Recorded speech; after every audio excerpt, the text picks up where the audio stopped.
Oh, this is interesting. So they finally revealed the contents of Brian Laundrie's notebook. This notebook had his suicide note and his explanation of what happened to Gabby Petito. Although I glanced at it, I don't know if I believe that version, but yeah, let's talk about it real quick. So Brian Laundrie and Gabby Petito, they were engaged and they decided to drop everything and live the van life. They traveled around the U.S. They were doing vlogs, uploading it on YouTube, and I did watch the vlog that was uploaded on YouTube. I don't know if it's still up or not. It might be, but if it is, you guys can watch it. During their road trip, they were in an altercation where cops were involved. And this was actually, there's a whole body cam footage of this. I think it was about like more than an hour long. Cops were basically telling them, hey, you two were seen fighting and maybe you guys should separate for the night, wait for things to cool down. And as they're doing their trip, I think people slowly came out and were saying that like, oh, we actually saw them. They were arguing. She was crying. He was hitting her. He was slapping her and things like that. And so at some point, Brian Laundrie just returns home to his family's house and no Gabby Petito, no van that they were set out on.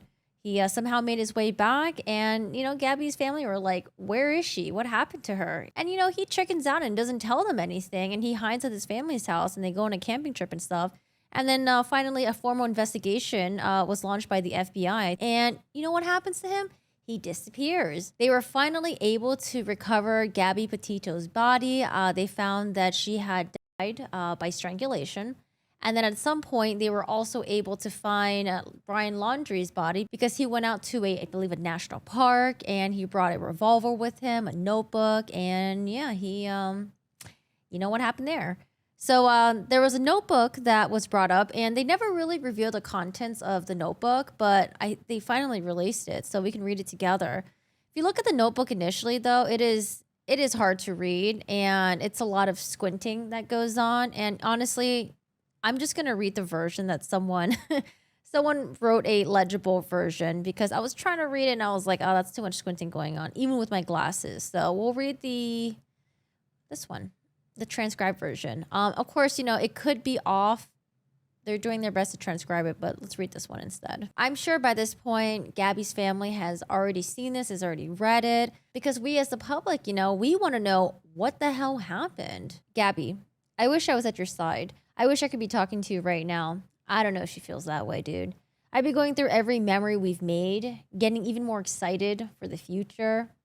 Can't live without you. I lost every day we could have spent together, every holiday. I'll never get to play with, unintelligible, again. Never go hiking with TJ. I loved you more than anything. Like I said, there were witnesses that saw him being violent towards her, whether it was like slapping, yelling, like making her cry. I can't bear to look at our photos to recall great times because it is why I cannot go on. When I close my eyes, I will think of laying on the roof of the van, falling asleep to the sight of a meteor shower at the Crystal Geyser. I will always love you. If you were reading Gab's journal, looking at our photos from our life together, flipping through old cards, you wouldn't want to live a day without her. Knowing that every day you'll wake up without her, you wouldn't want to wake up. Yeah, I wonder how her family feels. I wonder how her mom feels, her dad feels, the rest of her family. I'm sorry to everyone this will affect. Gabby was the love of my life, but I know adored by many. I am so very sorry to her family because I love them. That's BS right there, dude. That's BS because you would have told the family what happened. You wouldn't just left them hanging like that. You wouldn't have just went to your family's house and hid from the family, the world, from everyone else. You would have given them some sort of closure. Yeah, you can tell I have a lot of opinions about this. I'll consider her younger siblings my best friends. I am sorry to my family. This is a shock to them as well as a terrible grief. They loved as much, if not more than me. A new daughter to my mother, an aunt to my nephews. Please do not make this harder for them. This occurred as an unexpected tragedy.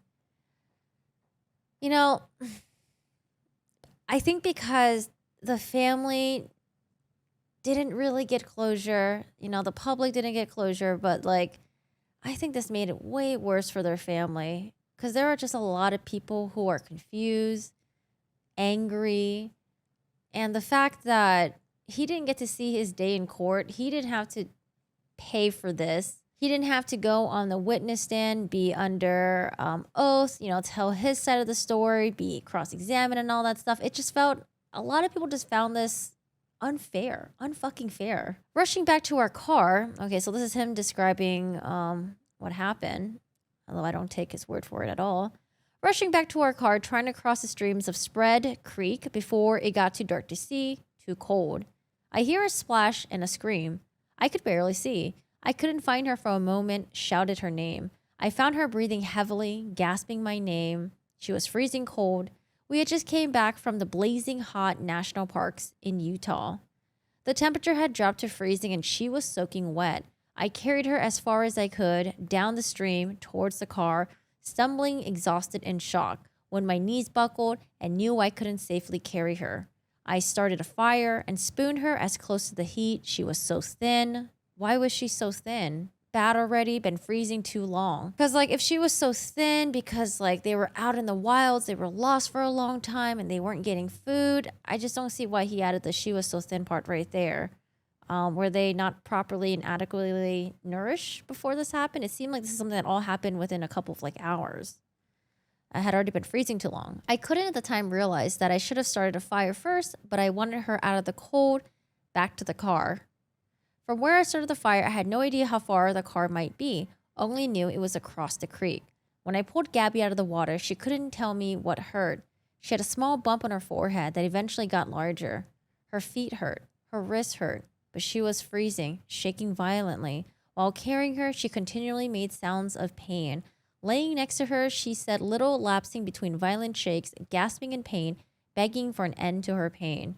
She would fall asleep. I would shake her awake, fearing she shouldn't close her eyes if she had a concussion. She would wake in pain, start the whole cycle again, while furious that I was the one waking her. She wouldn't let me cry to cross the creek, thought like me that this fire would go out in her sleep and she'd freeze. I don't know the extent of Gabby's injuries, only that she was in extreme pain. I ended her life. I thought it was merciful. That is what she wanted. But I see now all the mistakes that I made. I panicked. I was in shock. But from the moment I decided, took away her pain, I knew I couldn't go on without her. Yeah, I just don't buy it because of all the actions that happened afterwards. And again, we would have more information if this had went to trial. Because if this went to trial, it wouldn't just be us reading a one-sided monologue, right? He would be questioned extensively to see if his version of events made sense, to see if he was able to be consistent, to see if he was believable or not. But this is such a cop-out right here, just doing this monologue thing and just, him ending his life. This is such a cop-out. I rushed home to spend any time I had left with my family. I wanted to drive north and let TJ's or James kill me, but I wouldn't want them to spend their time in jail over my mistake, even though I'm sure they would have liked to. You're ending your life. I am ending my life not because of a fear of punishment. I think a lot of people think that's why he's doing it, for fear of punishment, because he doesn't want to suffer the consequences. He doesn't want to deal with the public. He doesn't want to deal with his family. He doesn't want to deal especially with Gabby's family. This is absolutely such a cop-out. But rather because I can't stand to live another day without her. I've lost out a whole future together, every moment we could have cherished. I'm lost. I'm sorry for everyone's loss. Please do not make life harder for my family. They lost a son and a daughter. The most wonderful girl in the world, Gabby, I'm sorry. What I really think, I think the reason why he came up with this story is because he doesn't want his family, to go through public shaming. He doesn't want the public to go after his family for what he did. And this is just not fair. Like I said, he needs to have been questioned by the authorities. He needed to stand trial. They need to look at the evidence. They needed to be able to cross-examine him. They needed to be able to talk to other witnesses to see if the story actually pans out or not. Because, if I told, a lot of crazy things happen in the wild. I don't know if they were experienced outdoors people, they may have not been.